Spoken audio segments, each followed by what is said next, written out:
wabarakatuh. Bagaimana kabar anak-anak pada hari ini? Semoga anak-anak senantiasa sehat dan selalu dalam lindungan Allah Subhanahu wa taala. Harapan Bu Arini semoga anak-anak senantiasa menjaga salat 5 waktu, menjaga ngaji dan murojaah ayat-ayat suci Al-Quran. Bu Arini juga berharap anak-anak semoga senantiasa mengkonsumsi makanan yang bergizi, menjaga social distancing, dan tetap stay at home. Anak-anak, pada kesempatan kali ini kita akan membahas suatu materi yaitu tentang paragraf.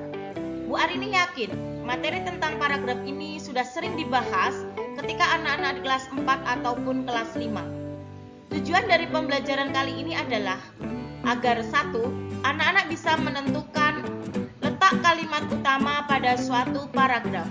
Dan yang kedua, anak-anak bisa menentukan ide pokok pada sebuah paragraf. Bu Arini sudah yakin anak-anak sudah mengetahui tentang pengertian paragraf. Apa itu paragraf? Paragraf adalah kumpulan beberapa kalimat yang membentuk satu kesatuan, membahas satu topik pembicaraan yang tersusun secara runtut. Paragraf memiliki beberapa ciri. Yang pertama, berbentuk alinea. Artinya apa? Kalimat pertama harus menjorok. Yang kedua, memiliki satu kalimat utama dan beberapa kalimat penjelas. Yang ketiga, memiliki ide pokok. Dan yang keempat adalah kalimat yang satu dengan kalimat yang lain harus koheren atau saling berkaitan. Seperti yang telah disampaikan Bu Arini tadi bahwa paragraf memiliki satu kalimat utama saja.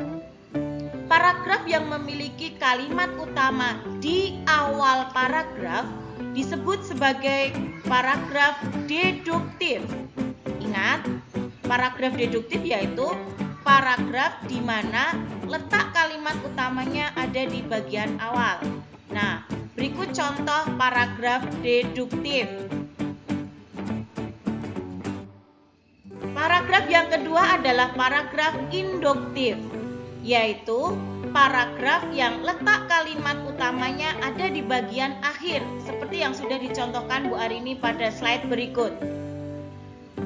Pada paragraf tentunya ada yang namanya ide pokok. Nah, di manakah ide pokok itu berada?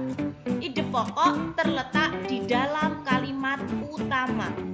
Jadi kalau kita sudah bisa menemukan kalimat utama suatu paragraf, otomatis ide pokok dari paragraf tersebut sudah bisa kita temukan.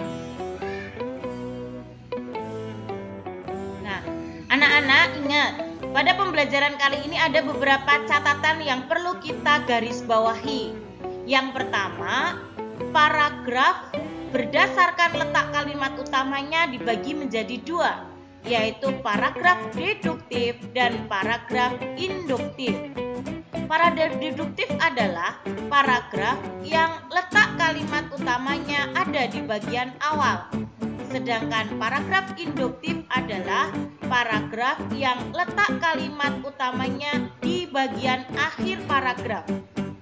Biasanya bisa ditandai dengan adanya kata memang, itulah, oleh karena itu, dan maka dari itu. Selain itu, catatan yang tidak kalah pentingnya yaitu bahwa ketika kita sudah menemukan kalimat utama suatu paragraf, maka secara otomatis di dalam kalimat utama tersebut terdapat ide pokok suatu paragraf, yaitu inti pembicaraan dari paragraf tersebut. Demikian materi yang bisa Bu Arini sampaikan pada kesempatan kali ini. Terima kasih atas perhatiannya, semoga bermanfaat bagi kita semua. Setelah ini akan ada tugas yang Bu Arini berikan untuk anak-anak. Mohon dikerjakan dan dicermati secara tepat.